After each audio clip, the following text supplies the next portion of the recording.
And so when you hear the word diabetes, what comes to your mind? I think of an epidemic.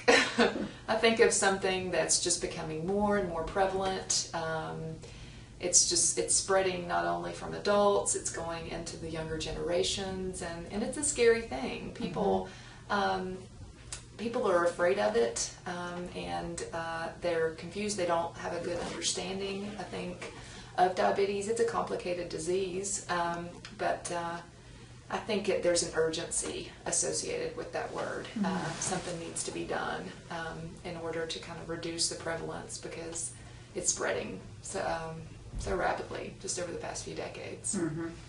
So what's been your personal experience with diabetes? Well, I have a family history of diabetes. Both my grandmothers were diabetic. My father is pre-diabetic, and then my sister and myself both have had gestational diabetes, which is diabetes when you're pregnant. And I am actually pregnant with my second child, and so far, no gestational diabetes. But, you know, it's something that can definitely be an indicator of developing diabetes later in life. You know, things you deal with in pregnancy, it's kind of a window of what could happen later. So it's something I'm going to have to watch out for. I may not fit the physical profile of a type 2 diabetic, but it's definitely, I think people need to understand it can come in all shapes and sizes. It definitely does follow, you know, obesity and people that are overweight and that sort of thing, but not always. And could you just say a little bit about how did you know you had gestational diabetes? Sure. The way I knew I had gestational diabetes, I just found out during prenatal checkups. You know, you go, once you find out you're pregnant, you go once a month to the doctor and just have regular checkups. And they did a glucose tolerance test on me. And so I failed the 1-hour test, and I went back and took a 3-hour test. And basically with the test, you drink a sugary drink, and then 1 hour later they test your blood sugar, and it needs to be within a certain range. And if it's not, they do a 3-hour test with even a higher dose of sugar, and then they kind of can diagnose you from that point. And I was diagnosed, it was borderline. And so in my case, I just had to monitor what I ate. A lot of people think you have to watch just sugary desserts and food, and certainly yes, but that's not all of it. Definitely, you know, if I went to Subway and had a nice, healthy 6-inch sub, my blood sugar would just shoot right up because all the carbs, all that bread.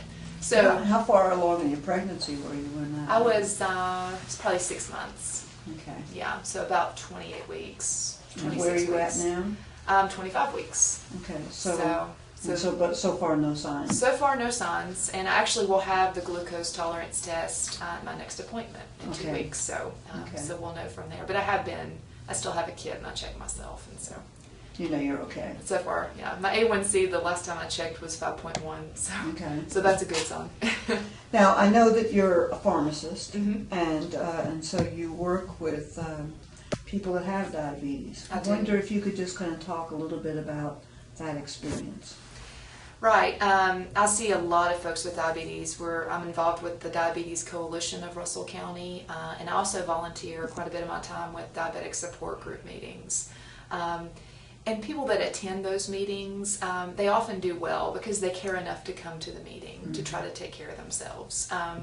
It's positive to kind of see, especially new people coming in, you know, improving their blood sugars, improving their A1Cs and that sort of thing. But really the way I volunteer with those meetings, we have an A1C machine, and we come in and we test folks. We offer it once monthly. A lot of folks will do it once every 2 or 3 months. And it gives them an idea of how they're progressing. And a lot of them, you know, it's really encouraging because they have these lifestyle changes and do things, and it does make a difference. So we've just had some real positive feedback, and folks are really learning to manage their disease. So you're seeing a difference in working with the folks at the support group? Yes. Yes, I'm seeing a difference there. Now, it is different when I go into the pharmacy setting. I do more patient care rather than dispensing all the time. Another part of my job, I do a lot of diabetic foot or diabetic shoe fittings. So folks will come in and, not always, almost in denial that they have diabetes, but will want a good pair of shoes. At that point, they've got severe neuropathy. I've seen several with amputations already at that point. So they're already having their way into the long-term complications of the disease. And they haven't tried to control or, take care of themselves as well. So that's discouraging. I've really tried to educate as much as possible, and I really try to be positive because I feel like there's a big stigma with the disease. If somebody says, so-and-so has cancer, a lot of folks think, that's completely, they did nothing to deserve that. It's just a terrible thing, and, my goodness. But if somebody says, so-and-so has diabetes, well, they're overweight, and like they brought it on themselves. And certainly it is related to obesity and being overweight, but sometimes it's such a stigma about having diabetes, people don't want to talk about it. They just want to deny it. They don't want to deal with it, and they kind of push it off, and that really causes terrible problems in the long run. So, do you see many new people coming to the support group, or is it the same people? It's a lot of the same people. We do get some new folks every now and then, and I think we could probably do a good job of getting the word out and putting it. I know some of the folks there that used to be in the newspaper and that sort of thing. So we probably could try to outreach a little bit more, just so people know it's there. Because a lot of folks may not know since it's been a while since we've advertised. But it is a lot of the same folks. But every now and then we have some new ones, and basically it's word of mouth. So so and so brings their friend, and that sort of thing. Yeah. I think it's a good thing from what folks have been saying. We get really good feedback. And of course, we didn't start it. It was started by another gentleman, but we kind of came in to help out and help run it. So. Now, in the folks you're seeing with type 2 diabetes, are you seeing any children? Not in the clinic or the pharmacy setting, not so much. Now, we're getting some reports, and I've talked to some of the school nurses about, what percentage of the kids are diabetic and that sort of thing. And, they can tell us that, but now they're breaking it down into, they're not all type 1. So I know they are seeing more cases of type 2 in the middle school, the high school, and sometimes the elementary school, but usually the middle and high school, they're seeing that a little bit more. I don't always see that in the clinic setting. In the clinic setting, right. Because, I'm fitting for shoes and I'm counseling on medications and that sort of thing, where a lot of the parents, I think, would take them to the pediatrician, So, when you're out in the community, shopping and just doing your business, are you observing problems with overweight and obesity just when you see the children? Sure. Yeah, I think kids are definitely, getting larger as the years go. I try to think about, I'm 33. When I grew up, there were a handful of kids that were overweight, and that wasn't that long ago, but now it just seems like there are more children. That's just my own personal observation. Statistically, I think that probably would back it up, that kids are just packing on more pounds. But, and a lot of the other folks have said, we did outdoor playing and, very active play, and a lot of kids are more indoors and sedentary. Which kind of a lot of times mimics the parents' lifestyle as well. Yeah. So it's kind of a chain reaction. So, and you're getting ready to have an event here. We are. Saturday. So we are. We're about to about that. Yeah. So we're about to have an event here in the county. It's been going on for about 6 or 7 years. We call it Diabetes Camp. And really it's a wellness camp, and we're opening it up for kids with or without diabetes that may be at risk, that may have family history of diabetes. And basically we just want to talk about and teach the kids healthy ways of living, good exercise, things to do outside, and then what to watch for when they're eating. So they know what's healthy, they know what's not. And the kids in turn, it's just a one-day camp, but we hope in turn the kids, at least some of the points will stick and they can go home and tell the parents and maybe educate the families in that way too. Because the parents are feeding these kids, so hopefully they can educate their parents as well. Yeah. One of the problems with one-day events is sometimes it's not long enough to really learn or to change behaviors. That's right. Has your group talked at all about what else you can do or what else you can do following that? Right. Well, we haven't done a lot of follow-up. This is actually the first year that Chuck and I are involved with the diabetes camp. So, yeah, with follow-up, not so much. But, of course, I don't know if you want me to talk about like the coalition, if that's what you're getting at. Yeah, but we are a part of the Russell County Coalition, Diabetes Coalition, and we're hoping to be able to work maybe with the schools. We're still kind of talking about this, but to see if we can start a YMCA in the community and kind of promote more healthy living for the kids and the families. So we hope in turn that will help reduce the incidence of diabetes and just make kids healthier overall. That's a big thing I hear in the community is there's no place for the kids to go. There's a couple parks, but and the kids just want something to do. The teenagers are begging for activities and that sort of thing. So we think if we put it under the umbrella of the YMCA, that could really, it could be very helpful and be more organized and that sort of thing. So we're kind of looking into that for more long term. You're a wife of a minister. Yes. Okay, so preacher's wife. Preacher's wife. Yeah, that's what they call me.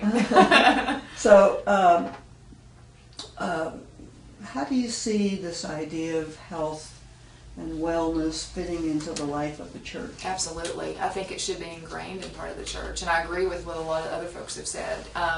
He had mentioned that, and probably a lot of the churches maybe he's attended haven't talked about that, but we definitely, my husband actually talked to the YMCA director about partnering with them and using our space to be able to do exercise programs and things like that, because we have these huge church buildings a lot of times, and a lot of times they're empty the majority of the week and can be used for that. So we're really hoping we would love to partner with them because, we should support mind, body, and soul. So I think that's a wonderful idea. I have been part of churches in the past that have had yoga classes for the elderly, or done some kind of like fitness aerobic exercise classes during the day to keep people active and things like that. So yeah, I think that's a wonderful idea. One of the things that I keep hearing from people is that we don't have enough information or we don't get enough education. Could you see that a part of a role of a church might be actually providing an opportunity to educate your own church members about good health, about managing a disease like diabetes or other diseases? Yeah, sure. I think I don't know exactly how that could fit in. I guess you could have classes and that sort of thing to open it up to the community to do educational classes. I know at our church we have several physicians that attend, and they would probably be more than willing to talk to people and educate. Our congregation, people from the outside coming in, I'm sure they would be happy to, to reach out and talk to those people, or I could hold classes also. Yeah. I think sometimes the churches, there's so many churches in the region, if more people could be reached through the church, it would seem like a good way. Oh yeah, it's outreach, absolutely. Like, for example, next week we're doing a CPR class at our church. And we're really trying to focus on getting the youth workers and the children's workers there, because that makes our youth and children more safe. Sure. If these people are empowered with knowledge to save a life. Right. So I worked with another guy to help organize that class, and I think we've got about 20 people signed up. So that's wonderful. Because in the long run, that just makes everybody safer if you empower people with knowledge. Yeah, that never hurts to learn a little bit. Oh, I know. That's right. So I was just wondering if you have any other ideas about things that could be done in the bigger community to really focus on prevention of type 2 diabetes. Right. Getting the word out. And I'm kind of newer to the community. I've lived here about 14 months. So I'm kind of learning about how word gets out, that sort of thing. There's some local media. There's newspaper, a county newspaper. There's radio, that sort of thing. I have worked a little bit with a local radio station to send some pharmacy students there. They do a weekly, on Monday afternoons, a weekly radio show talking about, usually they talk about diabetes or the complications of the disease. We try to keep it simple and straightforward. We don't go into all the details of the medications and that sort of thing, but just what the disease is about and what to expect. And I think if we just kind of keep pecking away and hitting at it in that way, you know, people will pick up on it. Do you get any feedback from the community about the radio programming?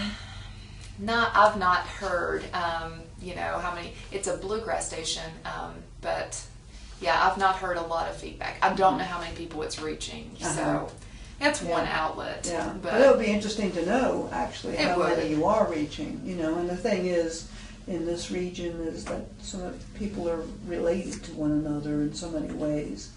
So even if I hear the information, I might tell somebody else too. Right, word of mouth. Yeah, that's a huge thing. That's right.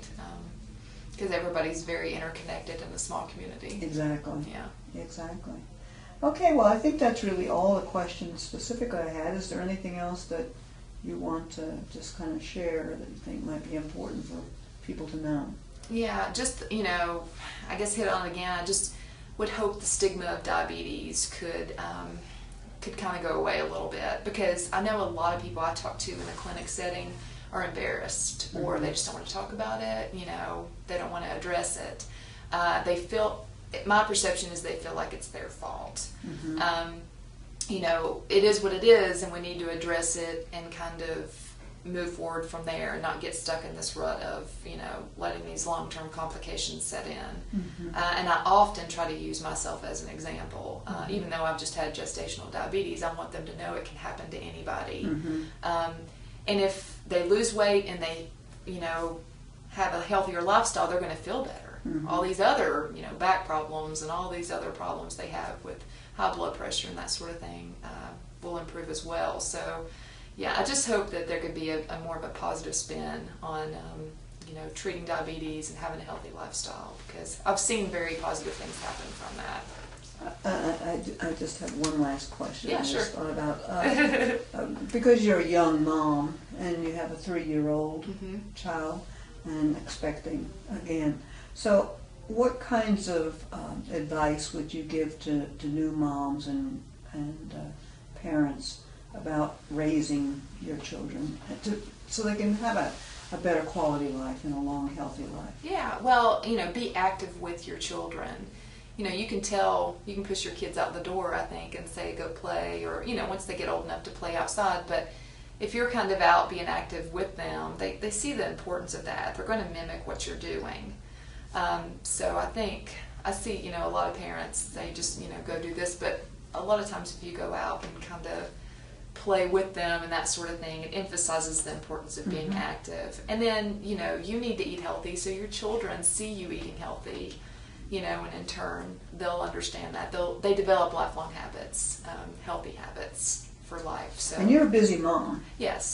So who cooks at your house, or how? My husband and I take turns. Do you take turns? Yeah, he cooks probably 50% of the time. He's a great cook. Is he? Yeah. He does very well. And so do you actually cook meals, or do you have a lot of fast food, or how do you We try to cook, like, we'll try to cook a big meal and then have leftovers for a few nights. So we try to plan ahead. It takes a little bit of planning with our schedules. Like, he's out of town now, so, you know, I planned ahead for tonight, that sort of thing. So I think if meals are more planned rather than just go grab something real quick, you could be healthier that way. So it just takes a little forethought to be able to plan that.